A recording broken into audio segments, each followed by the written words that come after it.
事情最开始是在10月底的时候，印度下院的公共账目委员会 PAC 的对外放出公告，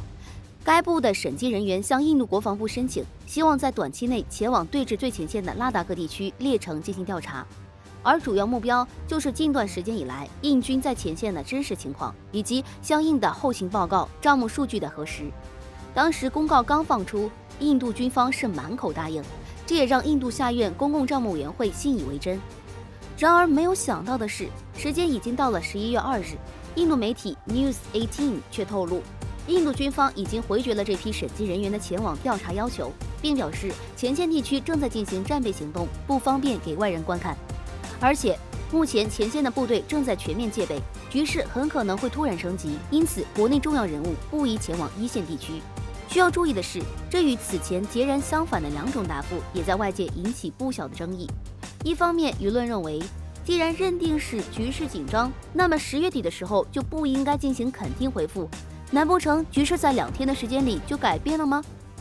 另一方面，也有人认为，印度军方一直存在倒卖物资、克扣粮草的习惯，而且对外采购买点二手货也是家常便饭的事情。印度军方不想让 PAC 的审计人员前往调查，恐怕是担心动了印度军方的摇钱树，这才一口咬定机密问题不准去。颇为讽刺的是，在当天，印度媒体《印度快报》还曾经指出过，尽管印度军方以机密为由阻止调查团前往，但是拉达克地区的情况，不说国内，就是中国也了解的较为详实了。从列城到什约克河、豆拉特别里奥蒂机场等，这些布局早已被解放军了解。在今年8月份的时候，中国还曾经故意透露了一张遥感卫星图片，图片中详细的记录了印度在高原地区部署的大大小小各类基地、临时机场跑道等，甚至印度陆军主力载具 T-90S、T-72等的驻扎地区都已经被遥感卫星挨个点名。可以说，印度此次拒绝调查团进入，完完全全就是心虚。分析认为，印度军方不受新德里管辖，前线吃紧，后方紧吃，是一个非常经典的描述。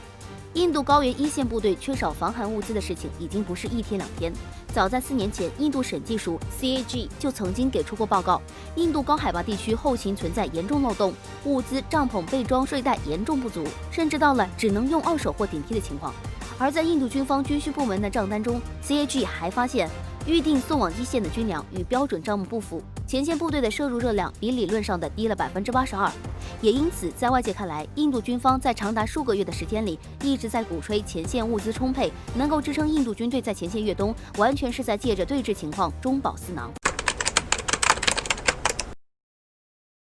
据印度国防新闻网站11月2日的消息称，在中印对峙边境的恶劣气候条件下，印藏边境警察部队采取了不少措施，以提高其军官和士兵的生存能力。因为在该地区从各个方面来说都是充满危险，比如冻结温度和低氧水平，这对士兵和官兵来说都是不小的挑战。所以，印藏边境警察局就在这样的情况下，却组织了士兵与军官们进行了一场为期3天、长达200公里的 Fit India 步行马拉松比赛。让士兵跑马拉松的念头，印度是怎么想出来的呢？这就要说到印度设立的边境警察局了。该局负责人曾经在其他地方也多次进行过类似这样的健身运动，算是个健身达人了。而且，印度边境警察局的局长还表示，这也是为了确保士兵和军官们的健康，因为在拉达克没有一片草叶，甚至在冬季低氧和零下45摄氏度的气温也会对士兵健康带来严重的损伤。瞌睡碰上枕头，于是马拉松就出现了。但是这个马拉松真的能够让士兵扛住高原冬季的气候吗？需要指出的是，中印拉达克地区作为高原山地气候，海拔越高，气温越低，而印度举行的马拉松比赛却是在印巴边境的塔尔沙漠中进行的。作为亚热带荒漠气候的塔尔沙漠和拉达克的气候相差也太远了吧？虽然都属于恶劣的气候环境，但是抗热不一定抗冷啊。所以，印度带人去沙漠跑马拉松，还不如好好提高自己的后勤质量，给士兵多多购买保暖装备。当然，印度要是抱着反正保暖装备也不够，不如让士兵多练练马拉松，好抗冻，高原太冷可以去沙漠的想法，那可就苦了他们的士兵了。本次马拉松只透露了有来自印度中央邦的武装警察和州警察部队的大约100名官员参加，没有透露有多少士兵参加，暂时还无法知道总人数是多少。但我们根据印度所说的猜测一下，首先不算印度部署在边境的其他部队，就目前已知的是，在印度边境警察局就拥有9万人。如果该局能够抽出来参加马拉松的人只有1/4，那也有2万以上的人了。这么一看，这是一场相当大规模的行动了。当然，如果说印度压根儿就没让士兵参加，只有100名军官参加，那就要另当别论了。不过这也不是不可能，毕竟印度是一个可以让士兵在高原上练瑜伽、泡枸杞茶的养生 boy。做秀，展示一下印度训练士兵的良苦用心，对印度来说都是一般般操作而已。所以千万不要想着可以摸透印度人的想法，那基本上都是一般人不能理解的。目前在地球上，高超音速武器还是各国军事对峙中的强悍助力。各国海军研发高超音速导弹的速度，直接关系到海战战略机制的变化。海军新闻网11月1日揭示了我国最新型航母杀手空射反舰导弹 CHASX-13。看这名字，逼格就很不一般，其实就是舰载版东风21D出门在外的代号，由轰 6K 携带，射程3000公里，计划2025年部署。其亮点就在于空中发射。无论是俄罗斯即将部署的锆10高超音速导弹，还是美军研制中的超音速滑翔机，都还处于舰载的阶段。而令国外军事领域闻风丧胆的东风21，其空中发射的机动性就能甩舰载好几个段位。据称，编号 CHASX-13的大型反舰导弹可能是目前世界上最大的空射导弹。最早是在2018年4月，由斯坦顿高级研究员安基潘达首次报道。出现在卡内基和平基金会有关各国核策略计划的报告中。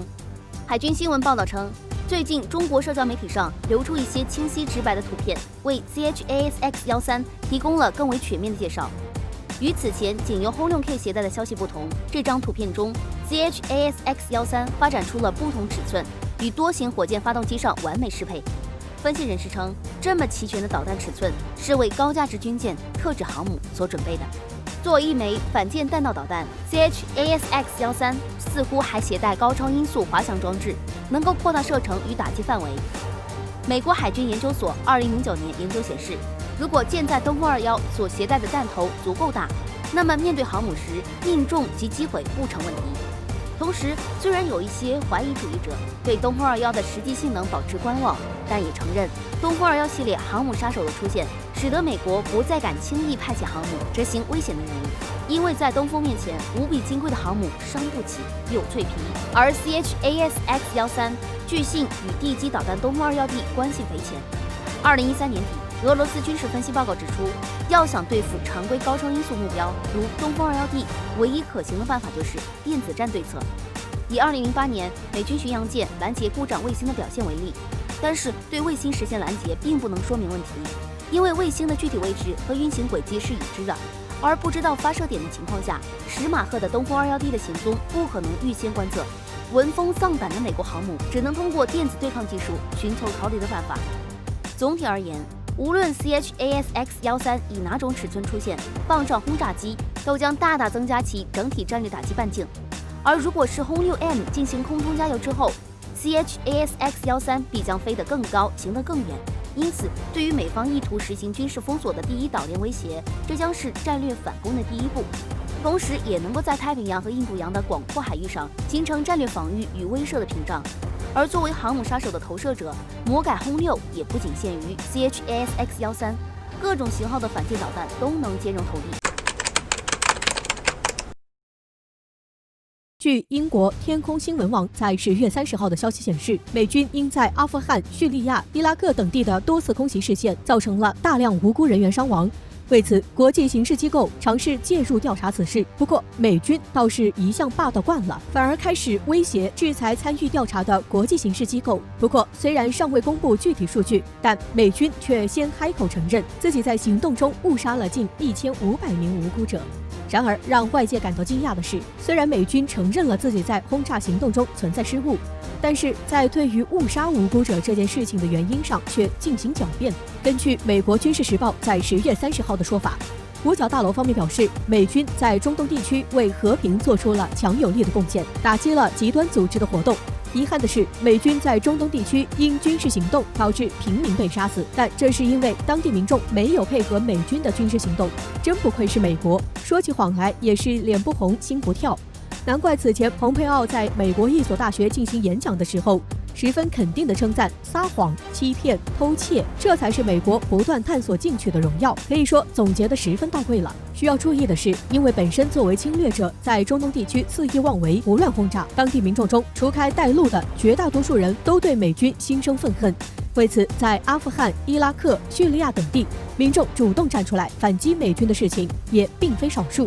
因此，美军在没有外界舆论压力的情况下，很直接的在军事行动中丝毫不顾及是否会误伤的问题，导致无辜者大量死伤。然而，把当地民众不配合作为肆无忌惮轰炸的理由，就是典型的强盗逻辑了。本身就是在他国土地上烧伤抢夺，还指望主人欢迎吗？有数据显示，在2014年到2020年这6年时间里，美国为首的盟军光在中东地区就进行了超过3.4万次空袭活动。俄罗斯方面就怀疑美军口中的无辜者数量很明显是被压低了，直接和间接导致死亡的无辜者来看，这个数字背后恐怕要多2个甚至3个零。这一点按照难民潮比例就能大致估算了。值得一提的是，虽然当前美国白宫方面一直在强调要把美军撤出中东部分地区，但是却始终没有被有效执行。在头几年里，美军在中东的军事行动给美国带来了丰厚的利益回报。然而，随着时间的推移，美军在中东就已经成为了一个伤口，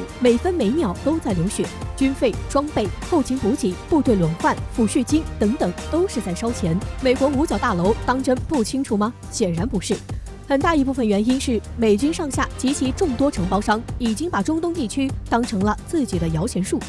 别看军事行动多，却是出兵剿匪，唯唯诺诺。面对手无寸铁的，就重拳出击。数据上改变下称谓，就是一个个战功。向国会伸手要钱，那叫一个理直气壮。别看美军天天喊着打击极端组织，结果美军在中东待了10几年，中东地区这些组织反而更壮大了。一个帝国的霸权由盛而衰的拐点在哪？就是军事支出高于军事回报的那个转折点。